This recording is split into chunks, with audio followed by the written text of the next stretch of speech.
If I wanted capitalism to continue, I would do two things. I would start a male loneliness epidemic, and I would encourage a neo-feminist girl boss capitalist movement. That sounds complicated, it's not. So this is the alt-right pipeline. The video that I'm tagging below, that is the alt-right pipeline. And let me tell you why. If you go and watch the video, the take is going to seem very reasonable. It's going to use this intentionally misleading form of balance and equalization of issues, which is pleasing to our brains to begin with. And then it's also going to incorporate this element of a grand conspiracy over the top of everything in order to simplify the reasons why certain things are happening. And this is the essence of the alt-right pipeline. The fundamental disconnect that this young woman is having in her video is the actual knowledge of history and understanding that time is not linear. Time is a flat circle. No, some of you have heard people say this a lot and it might not really mean anything, but when you really study the patterns of humanity, they repeat. And change is very, very, very gradual. Most of the things that you are watching happen now have already happened, and they happen in these increments of 100 to 150 years. Honestly, when you're not really privy to this, when you don't really fully understand this, there can be this temptation to assume that whatever's happening today is conceptually happening for the first time ever. But that's not true. Other very important part of this formula is to create a false equivalency or a false balance on both sides, which once again does not take into account history or the surrounding circumstances around these events that go back any further than 10 to 20 years. And that is very, very important.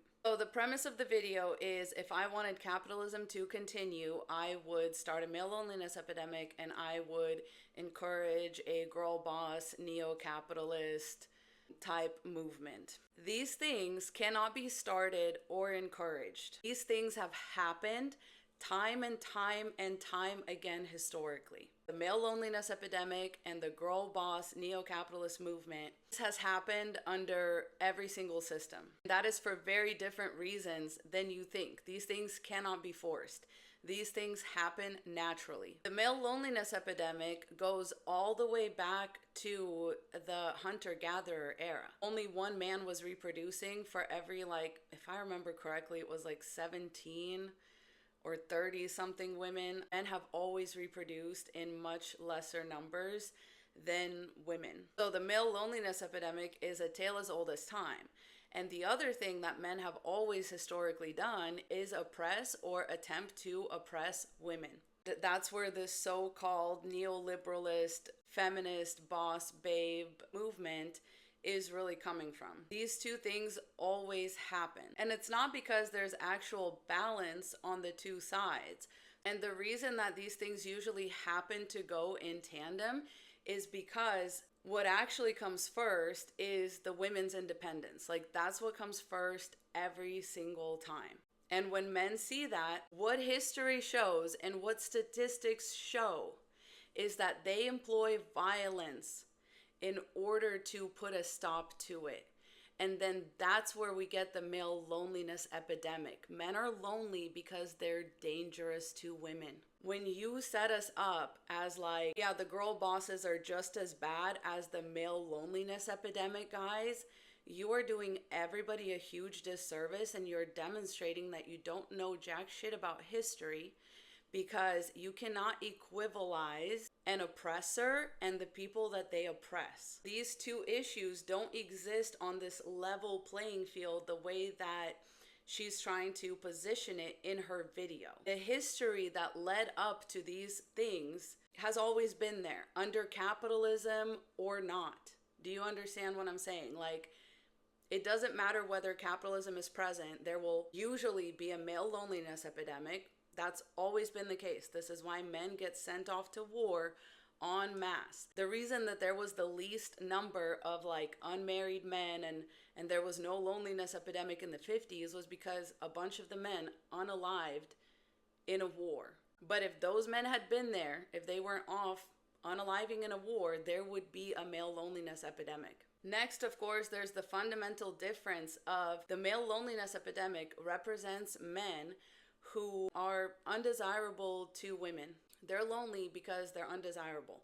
They're the product left on the shelf that nobody wants. But the reason there's a girl boss epidemic is simply because women want access to resources. This isn't some like government conspiracy. It's like women went out and fought for those rights. We wanted this. Because the best thing about feminism is that you have a choice. If you really want to, you can definitely go ahead and find a man and get under his thumb, give up your access to resources, and go through literally like a middleman for your resources. The reason women wanted to have a choice is not because we wanted to be girl bosses or like practice capitalism, but it simply is because that is the system through which we have access to resources. But women do this regardless. This isn't like a new thing, okay? Go read the history of feminism in Russia. In the 60s, 70s, 80s, like women were in every industry. Women were everywhere. Technically, that was considered communism. Like this has nothing to do with capitalism, right? So there's this like overarching false conspiracy that these two things somehow have to do with the upkeep of capitalism, when in fact, these things have been happening in tandem for hundreds and hundreds of years. Women's independence, male loneliness epidemic, women's independence gets taken away, men's loneliness epidemic gets a little bit less intense. Here's the thing, women will never stop trying for our independence. We were built to be independent. The reason that women are not, effing around with men, first of all, a lot of them are no longer being forced to. Right? There's also this false assumption that every woman would be a wife and mother if she just had the chance. That's not true, because not every man would be a husband and father if he had the chance. Right? A lot of them want that, but some of them don't.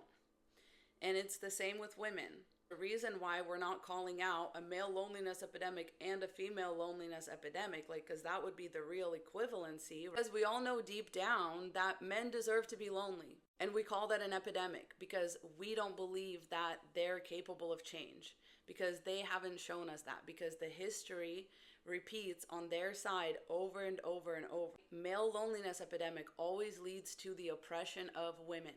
And the oppression of women always leads to women seeking independence. That's what's really happening here. That's what it is. It's not some grand conspiracy theory. This happens in every country. This happens every few decades, over hundreds and hundreds of years. All over the globe, this is what's happening. I have to save some of her talking points for a longer video. Keep an eye out for that, whether you're watching this on TikTok or YouTube. Keep an eye out for that. That's coming. Let's jump straight ahead to the SSRI and birth control argument. She makes this assumption that a bunch of men are on SSRIs, which is simply not true. There's not that many men on SSRIs because men don't go to the doctor. Here's my other problem. Like, a lot of people think of libido as just for schmecks, but that's not true. Like, a lot of men don't have a libido for life. And so these are the men that are gonna be doing something solitary anyway. Do you know what I mean? Like, when she says like, oh, I would just give the men a bunch of like video games, etc. Like, you don't think men were like painting mini figurines or having like train sets and other patriarchy approved hobbies before that?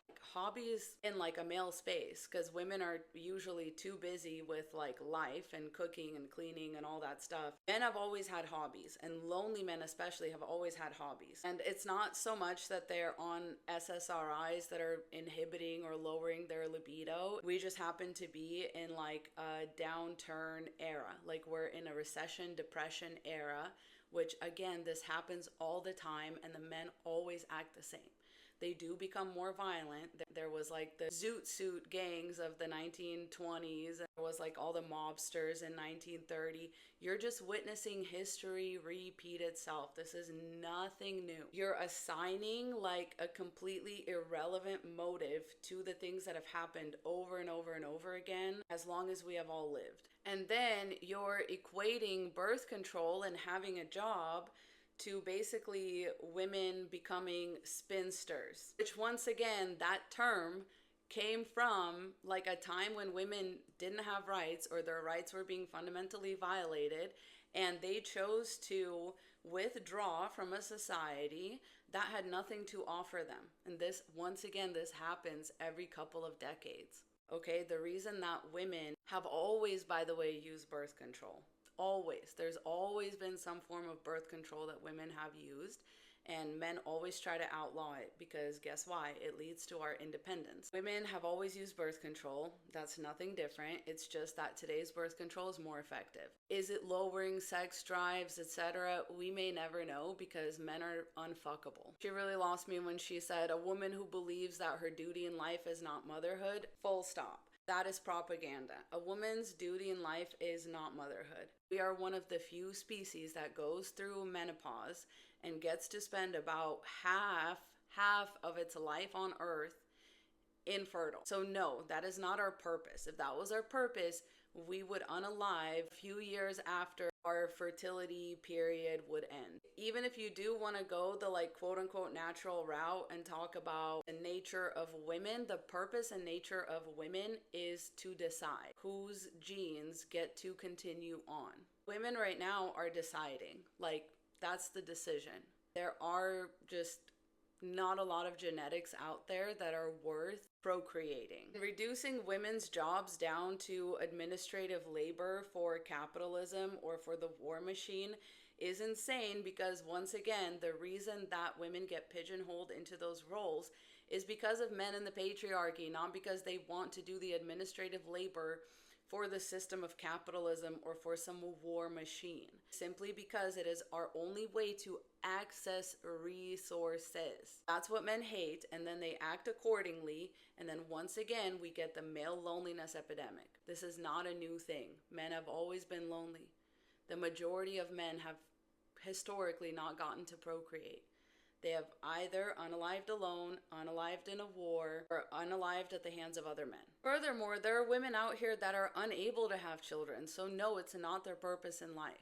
You know, like, should we just take them out back and shoot them? It's a fucking crazy take. And this is also crazy to say in the face of all of the regretful mothers that we have seen with our own eyes and heard with our own ears come out on the internet and talk about how they regret becoming a mother. Even rich, fulfilled, seemingly self-actualized people have expressed regret about making children, about having children. It's really not like something that is very innate to women. What is innate to women is our intuition and our ability to read the fucking room. So if most women are not having kids, that is for a reason. That's the evolution, that's the forward progress. Not to mention, you're really only talking about women in America, which again, the only difference between those women in America and women in other countries where they have like a birth replacement rate or like a baby boom or whatever, is that those women don't have access to resources and they're being used as bodies to make children. Those women had more access to resources. They would actively choose that over motherhood a lot of time. She contradicts herself even when she says that seems like the powers that be don't want us fucking, or at least they don't want the smart ones fucking. You're telling me the lonely men and these so-called, girl bosses that have been brainwashed by birth control and smut and cozy gaming are, according to you, the smartest people in the population? I don't think so. I think that the only reason that it seems like the government doesn't want us fucking is because they're too busy fucking us. And once again, you are helping to further the narrative that divides men and women, holds men to an extremely low standard, holds women to an extremely high standard. Meanwhile, you're putting it all under this conspiracy umbrella to really drive the point home of like, oh, y'all are getting played. Yeah, we're definitely getting played, but not the way that you think. Stay safe out there. Godspeed. Mwah.